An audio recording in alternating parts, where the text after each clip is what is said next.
Friends, welcome back to my channel. আজকে হচ্ছে রবিবার, আর আজকে আমাদের আমার বাপের বাড়িতে মাতৃ সম্মেলন আছে, মা দিচ্ছে ওটা। তো বিকেলবেলা ওই জন্য ওইখানে যেতে হবে। আর কালকে আমি ভিডিও করতে পারিনি, কারণ মেয়েটার খুব শরীর খারাপ, খুব গা হাত পা যন্ত্রণা হচ্ছে। তারও সে জ্বর এসে গেছে। কালকে তো প্যারাসিটামল খাইয়েছিলাম, তো তার কিছুই হয়নি।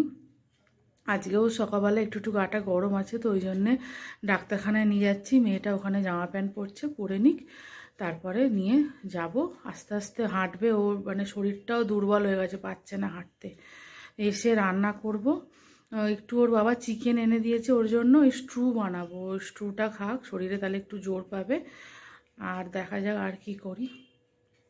তো চলো বেরোই, পরেরটা পরে তোমরা দেখতেই পাবে। দেখতেই পাচ্ছ মেয়েটার চোখ মুখ কেমন ঢুকে গেছে। চলো ওকে নিয়ে যাই এবারে। এই যে আমরা ডাক্তারখানায় চলেই এসেছিলাম, মাকে নিয়ে এসেছি, কিন্তু এসে দেখি ডাক্তারবাবুই নেই। ডাক্তারবাবু একটু দোকানে গেছিলো, তো ওই জন্য আমরা বসে অপেক্ষা করছিলাম। তো ওই জন্য ততক্ষণ ভিডিওটাও একটু করে নিলাম। ডাক্তারখানা থেকে হয়ে এই বাড়িতে এলাম, তার একটাই কারণ, মা বলল আমার কাছে একটু আটা মাখা আছে, তুই নিয়ে যা। মেয়েটাকে রুটি ডাক্তারও বললো আজকে ভাত না দিতে রুটি দিতে। তোমাদের সাথে কথা বলতে বলতে আমি থেমে গেলাম, কারণ মেজে পিসি এসেছিলো। তো মেজে পিসি এসে আমার বোনের মেজো বোন, এই যে মেজো বোন আর মেজো বোনের ছেলেটাকে দেখার জন্য একটুখানি ভিডিও কল করেছিল। কারণ ছেলেটার একটু শরীরটা খারাপ হয়েছিল, আর ওদেরকে অনেকদিন দেখেও নিয়ে, ওরা তো থাকে অনেক দূরে। তো ওই জন্য আমার কথাটা থামিয়ে দিতে হয়েছিল। আমি তোমাদের সাথে আবার পরে ওই কথাটা নিয়ে আলোচনা করবো। ততক্ষণ তোমরা দেখো আমার বোনের ছেলেটা, দেখো কি সুন্দর হাঁটতে শিখে গেছে, দেখেছো?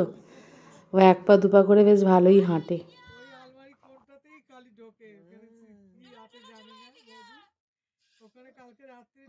চলে যাচ্ছি, তোমাদের বাড়ি গিয়ে বলছি যে কেন রুটি খাওয়াতে বলেছিল।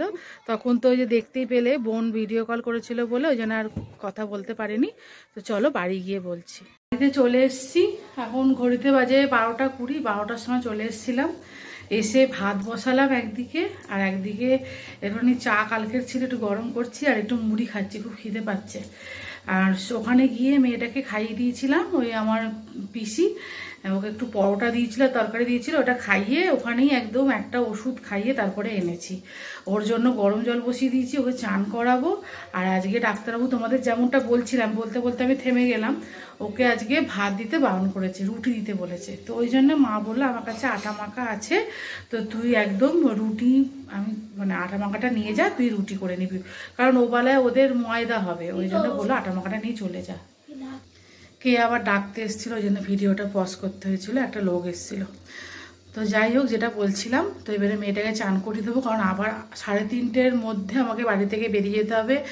যেরকমটা তোমাদের বললাম যে মায়ের বাড়িতে আজকে মাতৃ সম্মেলন আছে, যাবো। আর মেজে পিসিরাও আসবে, মেজে পিসি আসবে, মেজে পিসির একটা বন্ধু আসবে, তারপর আমার 2টো মাসি আসবে, আরও অনেকে আসবে। সে তোমরা বিকেলে দেখতেই পাবে কারা কারা আসছে, আমি তো ভিডিও করবই। তো চলো আমি এখন খেয়ে নিই, 12:30টা বেজে গেছে। এরপরে খেলে আমি আর ভাত খেতে পারবো না।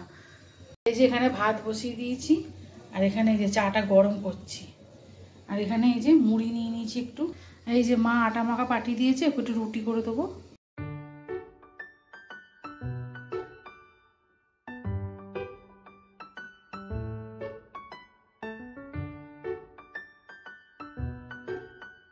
এখন ঘড়িতে বাজে 2টো। আমার রান্না বান্না সব কমপ্লিট হয়ে গেছে, এই লাস্ট ডিমটা ভাজছি, হলেই হয়ে যাবে। তো চলো তোমাদের একবার দেখিয়ে দিই, কারণ এরপরে খেতে বসে যাবো, আবার 3:30 নাগাদ বেরিয়ে যেতে হবে, তোমরা তো সবই জানো। চলো ঝটপট দেখিয়ে দিই। এখানে চিকেন স্টুটা তৈরি হয়ে গেছে, এখানে রয়েছে ফুলকপি আলু পোস্ত, আর এটা হচ্ছে ডিম ভাজা। এখানে মেয়েটার জন্য রুটিও হয়ে গেছে। ঘড়িতে এখন বাজে 3:30, এই তৈরি হয়ে নিয়েছি, দেখতে পাচ্ছ যাচ্ছি এবারে। মেয়েটাও তৈরি হয়ে নিয়েছে, দুজনে মিলে এবার যাই, কারণ 4টে থেকে শুরু হয়ে যাবে ওখানে। তারপরে ওখানে গিয়ে বাকিটা তোমাদের দেখাচ্ছি। আয় মা, ওর শরীরটা ভালো নয়, শুধুমাত্র ঠাকুরের অনুষ্ঠান বলে ও যাচ্ছে। আর বলছে মা আমি ঘরে একা থেকে কি করব, এমনিতেই আমার ভালো লাগছে না, আর শুয়ে থাকতেও ইচ্ছা করছে না। সত্যি শুয়ে আমি থাকলে তবু একটু আমার সাথে গল্প টল্প করতে পারতো। আর ওর বাবা তো চুপচাপ, তোমরা তো সবই জানো। চলো বেরিয়ে পড়া যাক। দেখো ঘড়িতে বাজে 3:30। আমরা এসে গেছি, মেয়েটা আগে আগে যাচ্ছে।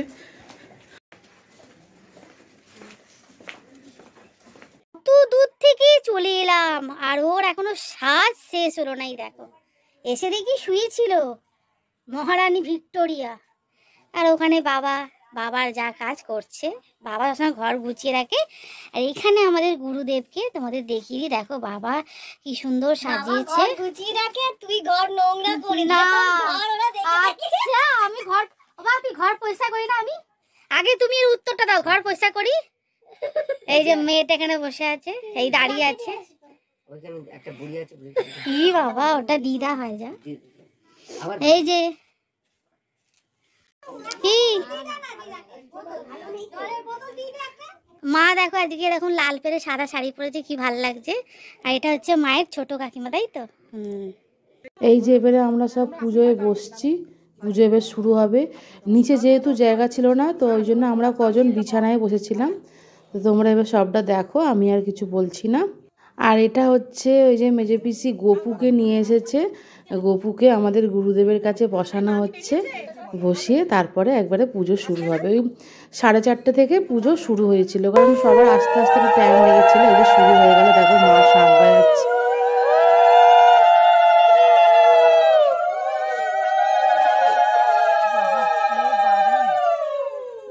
পরিবেশ সবাই সুস্থ স্বাস্থ্য ইচ্ছার জীবনের অধিকারী হয়ে তারা আরও থেকে আরও তরা হয়ে উঠুক, সবাই আনন্দে ভরপুর হয়ে সংসার জীবনে সবাইকে আনন্দ দান করুন। পরমপিতার কাছে এই প্রার্থনা জানাই। আমাদের প্রথমেই স্বস্তি স্বস্তি স্বস্তি স্বস্তি।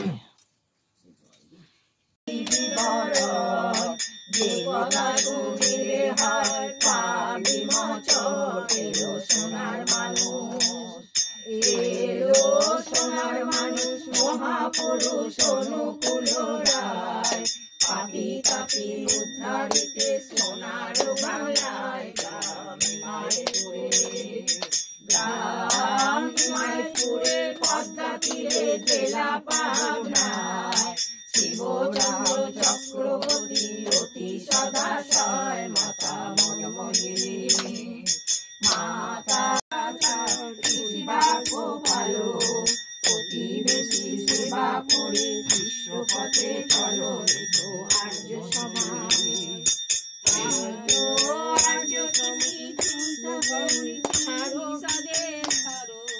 হিন্দু বৌদ্ধ মুসলমান যে যার পথে চলো, পালো বর্ণাশ্রম, পালো বর্ণাশ্রম, করো প্রেম বিশ্বকর্ম করো, স্বজন রাজন ইষ্ট ভীতি কথা বিধি পালো পালো সস্তয়নে। পরে নারী নিজে খাবে, নারীর নীতি সর্বদাই পালন করে যাবে।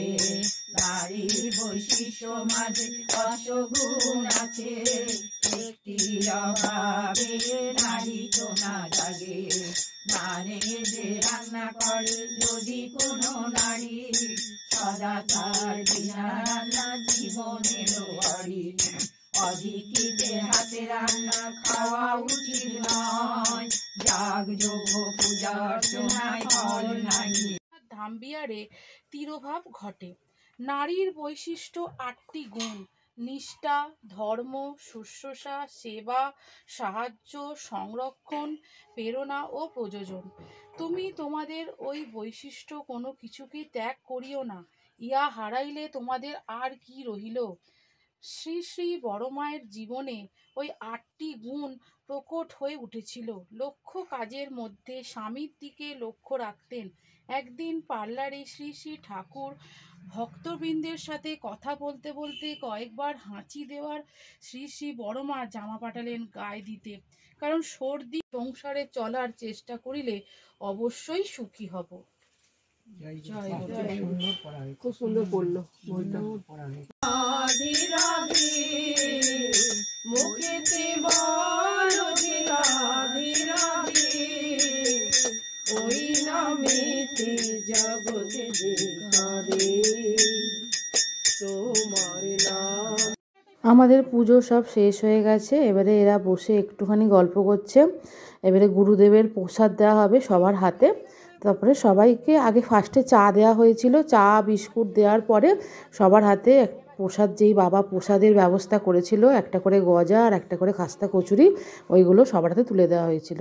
তারপরে এখানে মা রাতের এবারে রান্নার জোগাড় করতে চলে এলো। রাতে হয়েছিল লুচি, আমি যেটা নিয়ে বাড়ি চলে এসেছিলাম, লুচি আর ওবালার একটুখানি পোস্ত ছিল, ওটাই যথারীতি এসে বাড়িতে খেয়ে নিয়েছিলাম। তো তোমরা দেখো।